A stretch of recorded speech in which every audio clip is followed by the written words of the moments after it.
আমার বোন পূজা আমার কক্ষে ঢুকল।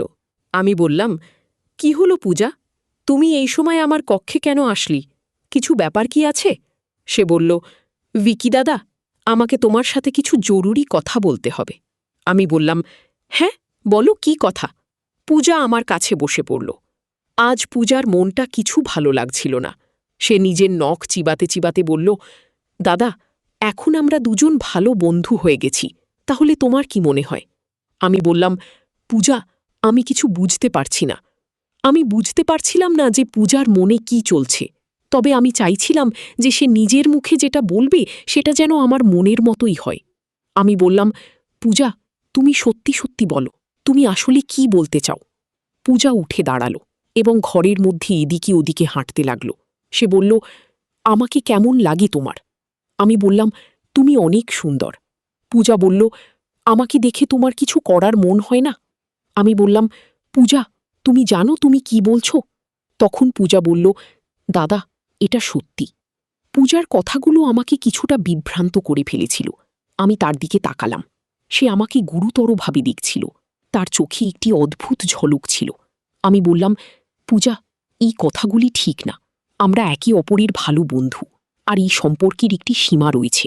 সে কিছুক্ষণ চুপ রইল, তারপর বলল, দাদা, আমি জানি তুমি আমার সম্পর্কে ভাবো, কিন্তু তুমি ভয় পাচ্ছ। আমি চাই তুমি সত্যিটা মেনে নাও।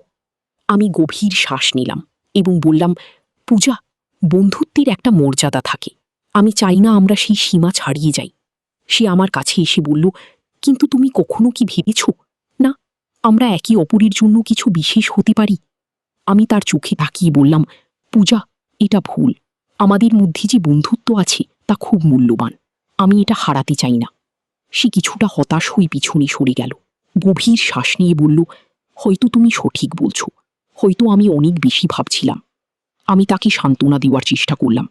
পূজা, আমাদের মধ্যে যা আছে তা খুবই বিশেষ, কিন্তু কিছু সীমা আমাদের ঠিক করতে হবে। সে হাসি দিয়ে বলল, হয়তো তুমি সঠিক বলছো দাদা, বন্ধুত্বই সবচেয়ে মূল্যবান সম্পর্ক। তারপর সে কক্ষ থেকে চলে গেল এবং আমি ভাবতে থাকলাম, যা ঘটেছে তা ঠিক ছিল। পূজা চলে যাওয়ার পর আমি কিছু সময় চুপচাপ বসে রইলাম। তার কথা মাথায় ঘুরছিল।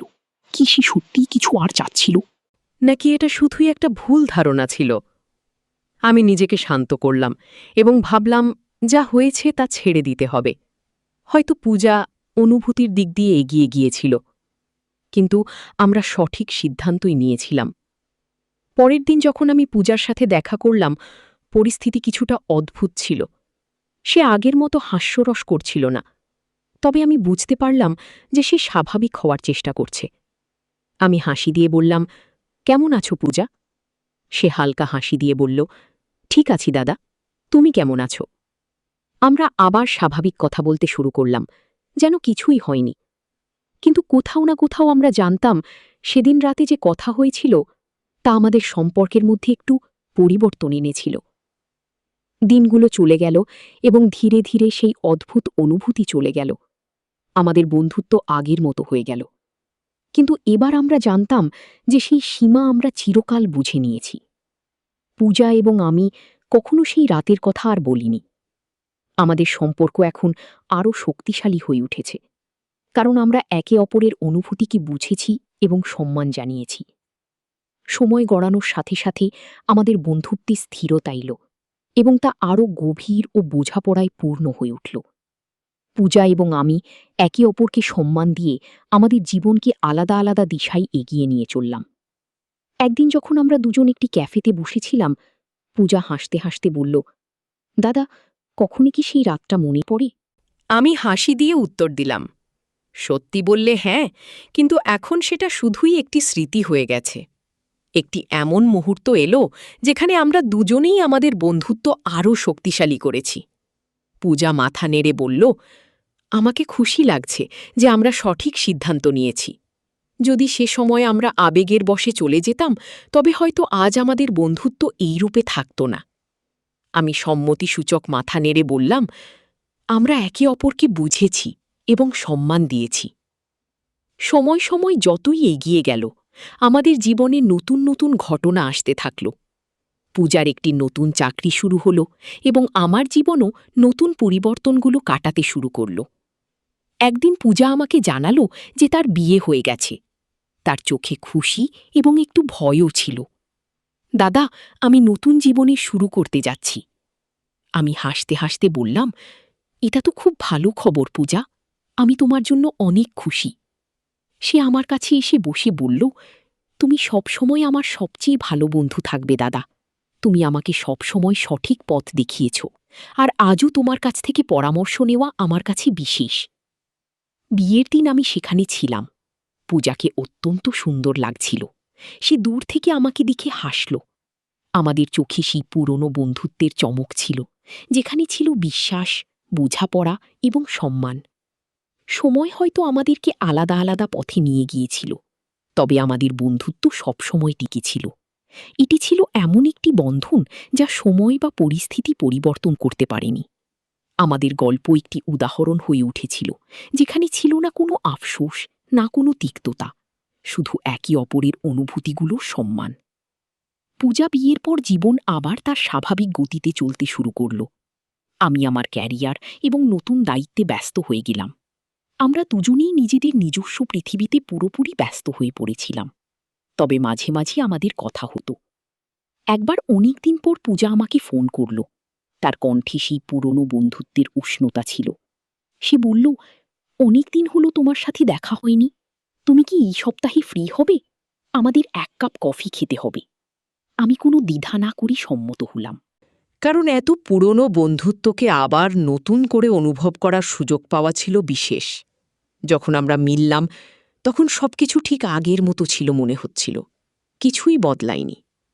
পূজার চোখে সেই পুরনো ঝলক ছিল এবং তার হাসিতে সেই আগের মতো ম্যাজিক ছিল। সে বলল, তুমি জানো দাদা, যখনই আমি তোমার সাথে দেখা করি, মনে হয় যেন পুরনো দিনগুলোর মধ্যে ফিরে গেছি। তোমার সাথে কাটানো সময় আমার জীবনের সবচেয়ে সুন্দর সময়। আমি হেসে বললাম, আর এখন তোমার জীবন কেমন চলছে? বিয়ের পর কেমন আছো? সে হাসল এবং বলল, সবকিছু ভালো আছে, কিন্তু কখনো কখনো পুরনো দিনের খুব মনে পড়ে। সেই সময়টার চিন্তা আলাদা ছিল, দায়িত্ব কম ছিল, আর আমাদের বন্ধুত্ব ছিল সবচেয়ে গুরুত্বপূর্ণ। আমি তার কথায় সম্মতি জানালাম। সত্যি, সেই দিনগুলো বিশেষ ছিল। কিন্তু দেখো, আমরা দুজনেই জীবনে কত দূর এগিয়ে এসেছি। পূজা গভীর শ্বাস নিয়ে বলল, হ্যাঁ, তবে আমাদের মাঝে যা ছিল তা কখনো বদলাবে না। আমাদের জীবন যতই পরিবর্তিত হোক, আমি জানি আমাদের বন্ধুত্ব সবসময় আগের মতো থাকবে। সে সঠিক বলছিল। আমরা যদিও আলাদা আলাদা পথ বেছে নিয়েছিলাম, তবে আমাদের বন্ধুত্বের ভিত্তি এতটাই শক্ত ছিল যে তা সময় বা দূরত্বের কারণে কখনো ঝুলে পড়েনি। আমরা ঘন্টার পর ঘন্টা কথা বললাম, পুরনো স্মৃতিগুলি মনে করলাম এবং আবার ফিরে গেলাম সেই দিনগুলোর মধ্যে, যখন শুধুমাত্র আমরা দুজন এবং আমাদের অসাধারণ বন্ধুত্ব ছিল। যখন আমরা বিদায় নিচ্ছিলাম, পূজা বলল, দাদা, তোমার মতো বন্ধু পাওয়া কঠিন। আমি খুশি যে তুমি আমার পাশে আছো। আমি হাসতে হাসতে বললাম, আমি সবসময় থাকব। আমাদের বন্ধুত্ব সময়ের পরেও আছে। সে হেসে বলল, তুমি ঠিক বলেছ। কিছু সম্পর্ক এমন হয় যেগুলো সময় এবং পরিস্থিতির ঊর্ধ্বে থাকে। এরপর আমরা আমাদের নিজ নিজ দুনিয়াতে ফিরে গেলাম, কিন্তু আমাদের বন্ধুত্ব এখন আরো গভীর এবং শক্তিশালী হয়ে উঠেছিল। সময় চলে গেল, কিন্তু আমাদের বন্ধুত্বের গল্প কখনো শেষ হয়নি। এটি একটি এমন বই হয়ে উঠেছিল যা বারবার পড়া যেতে পারে এবং প্রতিবার নতুন মানে বেরিয়ে আসত। সময়ের সাথে সাথে আমাদের জীবন নিজেদের পথে চলতে থাকে।